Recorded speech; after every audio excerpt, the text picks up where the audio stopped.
wabarakatuh. Perkenalkan, nama saya Sherlyn Sofia, NIM 1815200002. Saya di sini akan menjelaskan apa itu virus corona, lalu dampak virus corona di kehidupan pribadi dan keluarga, lalu bagaimana cara mengatasi virus corona ini. Tentunya, semua orang sudah tahu apa itu virus corona atau yang sering disebut dengan COVID-19. Virus ini muncul dari Wuhan, Cina, yang sampai sekarang kita belum tahu apa penyebabnya. Ada yang berpendapat virus ini muncul dari hewan, dan ada juga yang berpendapat virus ini berasal dari manusia. Virus ini menyerang sistem pernafasan manusia, bahkan menyebabkan kematian. Virus ini menyerang di seluruh dunia, termasuk Indonesia. Indonesia sendiri sudah menerapkan lockdown agar menghentikan penyebaran virus corona. Dan virus ini muncul pada tahun 2019. Umumnya, virus corona ini mempunyai 3 gejala. Yang pertama, demam di atas 30 derajat Celcius. Yang kedua, batuk kering. Yang ketiga, sesak nafas. Virus corona ini menyerang kepada lansia, tetapi banyak juga yang menyerang kepada orang tua, anak-anak, ibu hamil, dan sebagainya. Nah, benar sekali teman-teman, kita harus menyikapi virus corona ini dengan tenang dan jangan panik. Karena virus ini ada dari Allah, dan kita juga ada dari Allah. Virus corona ini adalah makhluk dan kita juga adalah makhluk. Sebagaimana Quran Surat Al-Baqarah ayat 156 yang berbunyi, A'udzu billahi minasyaitonir rajim. Bismillahirrahmanirrahim. Alladzina idza asabathum musibatun qalu inna lillahi wa inna ilaihi raji'un. Yang artinya, orang-orang yang apabila ditimpa musibah hendaknya mengucapkan inna lillahi wa inna ilaihi raji'un. Sesungguhnya kami milik Allah dan kepadanya lah kami akan kembali.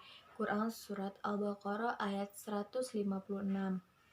Dalam ayat tersebut dijelaskan bahwa kita sebagai manusia jangan banyak mengeluh ketika mendapatkan cobaan, karena Allah tidak menyukai orang yang banyak mengeluh, dan kita hendaknya tetap bersabar.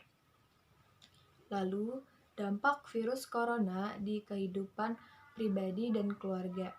Ada banyak sekali dampak positif dan dampak negatif corona di kehidupan pribadi.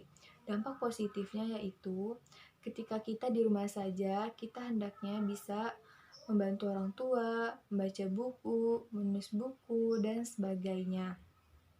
Lalu dampak negatifnya, ketika kita di rumah saja, kita akan merasakan kejenuhan, kita akan mengalami stres karena kita tidak bisa keluar rumah dan tetap di rumah saja. Lalu, dampak corona di kehidupan keluarga.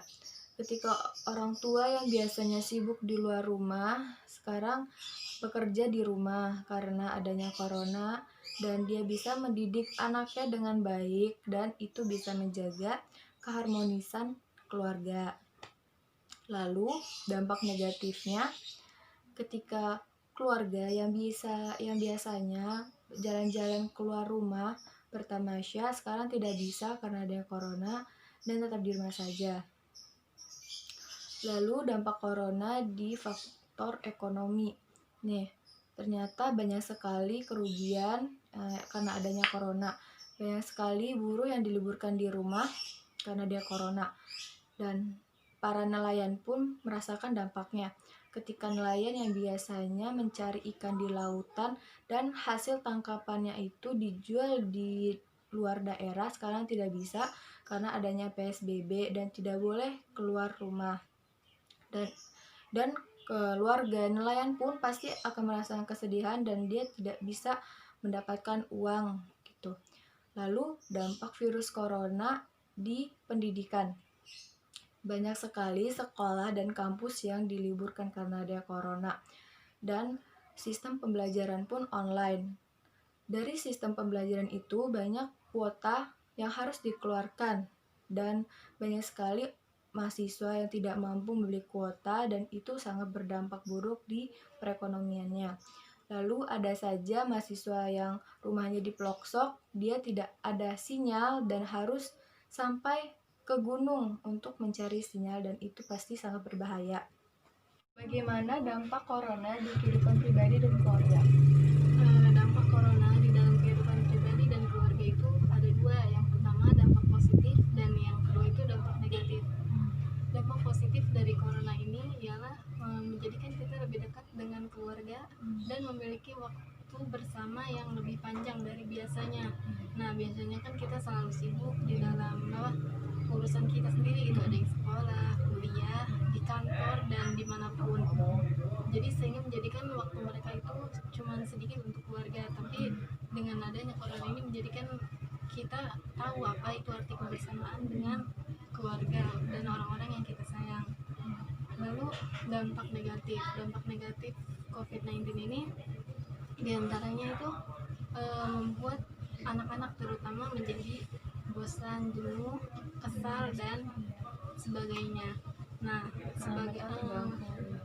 sebagai orang tua, misalkan di dalam keluarga gitu ya, pasti ada saja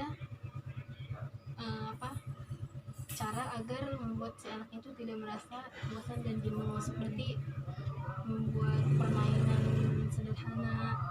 Terus dan dampak negatifnya juga banyak gitu. Selain dari itu juga membuat kita merasa lebih yang biasanya kita beraktivitas terus sekarang di rumah aja gitu tuh, nggak ngapa-ngapain, pokoknya pasti rasanya beda. Tapi mungkin sekarang sudah terbiasa dan ya sudah terbiasa menjalani apa-apa di rumah saja, dan keluar pun itu pasti ada kepentingan yang tidak bisa tidak bisa ditinggalkan gitu tuh. Jadi terlebih sih banyak dampak negatifnya, tapi kalau kita bisa mengatasi kebosanan, kejenuhan dan sebagainya itu, ya kita juga bisa merasakan biasa saja gitu tuh. Jadi ya intinya mah bersamaan dengan keluarga itu ya yang penting gitu. Jadi lebih banyak waktu dengan keluarga. Mungkin cukup. Ada cara kita untuk menghindari virus corona. Yang pertama, ketika kita keluar rumah harus menggunakan masker. Yang kedua, sering-sering mencuci tangan dengan sabun dan air mengalir. Yang ketiga, jaga jarak dengan orang lain minimal 1 meter. Yang keempat, jaga benda-benda yang sering kalian sentuh lalu membersihkannya. Yang kelima, jaga lingkungan sekitar. Yang keenam, tetap di rumah, stay at home, dan jika tidak ada keperluan, mending di rumah saja. Nah, itu saja yang dapat saya sampaikan. Terima kasih. Semoga bermanfaat untuk kita semua. Wassalamualaikum warahmatullahi wabarakatuh.